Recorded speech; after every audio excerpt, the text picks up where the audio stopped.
রূপালী পর্দার কেউ না, তিনি বাস্তবে রাজকন্যা। তার জনপ্রিয়তা কোনো চলচ্চিত্র তারকার চাইতে কম নয়। সুন্দরী তো বটেই, সেই সঙ্গে চেহারায় রয়েছে আভিজাত্য। বরাবরই তার উজ্জ্বল উপস্থিতি নজর কাড়ে। সামাজিক যোগাযোগ মাধ্যমে এই রাজকুমারীকে নিয়ে কৌতূহলের অন্ত নেই। তিনি হলেন শেখা মাহরা বিনতে মোহাম্মদ বিন রশিদ আল মাকতুম। সংক্ষেপে সকলে তাকে শেখা মাহরা নামে চেনেন। তিনি দুবাইয়ের রাজকুমারী। সংযুক্ত আরব আমিরাতে ভাইস প্রেসিডেন্ট ও প্রধানমন্ত্রী শেখ মোহাম্মদ বিন রশিদ আল মাকতুমের কন্যা তিনি। শেখা মাহরার জীবনযাপনও গড়পড়তা রাজকুমারদের মতোই, অর্থাৎ রাজকীয়, অভিজাত ও বিলাসী, এবং নিজের জীবনযাপন নিয়ে বেশ প্রচারমুখীও তিনি। লেখাপড়া করেছেন লন্ডনে আন্তর্জাতিক সম্পর্ক নিয়ে। শেখা মাহরা আলোচিত তার ব্যক্তিগত জীবন, নানা উদ্যোগ, অশ্বারোহণ, দাতব্য কার্যক্রম নিয়ে। তিনি বেশ ফ্যাশনিস্তাও বটে। যেহেতু ধনী দুলালী, সেহেতু নিজেও ধনী শেখা মাহরা। ধারণা করা হয় তার সম্পদের পরিমাণ $30 কোটি থেকে $150 কোটি। তার এই সম্পদের উৎস পারিবারিক সূত্র এবং নিজের উপার্জন। এও বলা হয় তিনি প্রতি মাসে $50 লাখ মতো আয় করেন।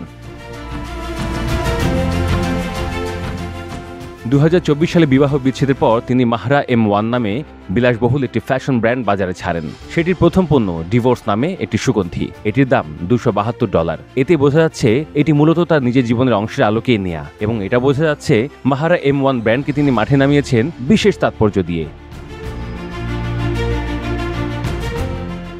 গণমাধ্যমগুলো বলছে শেখা মাহরা বিয়ে করতে যাচ্ছেন ফরাসি বংশোদ্ভূত মার্কিন র্যাপার ফ্রেঞ্চ মন্টানাকে। মন্টানার আসল নাম করিম খারবুশ। তার এক প্রতিনিধি গত বুধবার জানিয়েছেন, গত বছরের জুনে প্যারিসে একটি ফ্যাশন শো চলাকালে মাহরা ও মন্টানা আংটি বদল করেছেন। সে সময় ফ্যাশন ব্র্যান্ড 3 প্যারাডিসের হয়ে র্যাম্পে হাঁটছিলেন মন্টানা। শেখা মাহরার মা গ্রিক সামাজিক ব্যক্তিত্ব জোয়ে গ্রিগোরাকোস। জন্মের সময় মাহরার নাম ছিল ক্রিস্টিনা। পরবর্তীতে আমিরাতে এসে তিনি আরবি নাম গ্রহণ করেন। শেখা মাহরা 2023 সালের এপ্রিল মাসে সংযুক্ত আরব আমিরাতের ব্যবসায়ী শেখ মানা বিন মোহাম্মদ বিন রশিদ বিন মানা আল মকতুমের সঙ্গে বিবাহ বন্ধনে আবদ্ধ হন। তাদের একটি কন্যা সন্তান জন্ম নেয় 2024 সালের মে মাসে।